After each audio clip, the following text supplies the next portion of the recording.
আমাদের যদি নোয়াখালী বিভাগ হয় সেই ক্ষেত্রে আমরা প্রশাসনিক যে একটা সুবিধা আমরা সেটা পাবো। কোন একটা পার্টিকুলার জেলাকে বিভাগ হিসেবে প্রস্তাব করাটা সম্পূর্ণ বেআইনি। যখন কোনো জেলাকে বিভাগে উন্নীত করা হয় তখন ওই জেলার জনগণের মতামত নেওয়া হয়। কুমিল্লা বিভাগের বিষয়টি অবশ্য এখনও চূড়ান্ত হয়নি। বাংলাদেশের সবশেষ অষ্টম বিভাগ ময়মনসিংহ হয়েছিল 2015 সালে। সেক্ষেত্রে কি লাভ হয়েছে? শিক্ষা, স্বাস্থ্য, ইউনিভার্সিটি হবে, হসপিটাল হবে, সেগুলো কিন্তু ময়মনসিংহে ছিলই আগে থেকে। সেই সুবিধাগুলো তারা পেয়েছে এবং আগেও পেয়েছিল, এখন হয়তো বা আরেকটু অর্গানাইজ রেখে পাচ্ছে। তো সেটাই মানুষ চায় যে প্রশাসনকে একদম হাতের কাছে পাওয়া।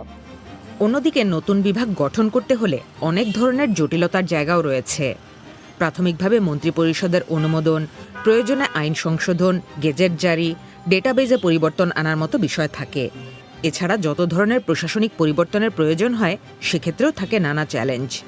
বিভাগীয় কমিশনারের অফিস ক্রিয়েট করতে হবে, সেখানে আসলে শিক্ষা, স্বাস্থ্য, ভূমি, পরিসংখ্যান, পুলিশ সব অফিস ক্রিয়েট করতে হবে এবং নতুন প্রাতিষ্ঠানিক কাঠামো তৈরি হলে সেখানে যে জনবল এবং যে প্রকল্প বাস্তবায়নের জন্য প্রচুর অর্থের প্রয়োজন হবে। এটা আমাদের জন্য একটা চ্যালেঞ্জ। এই বিভাগের আন্ডারে কোন কোন জেলা যাবে, কোন কোন জেলা যাবে না, সেটা নিয়ে একটা অস্থিরতা তৈরি হতে পারে। রাজনৈতিকভাবে এই বিতর্কগুলো চলতে পারে। আমরা মুখে অনেক বড় বড় পলিসি নিই, কিন্তু বাস্তবায়নের ক্ষেত্রে হয়তো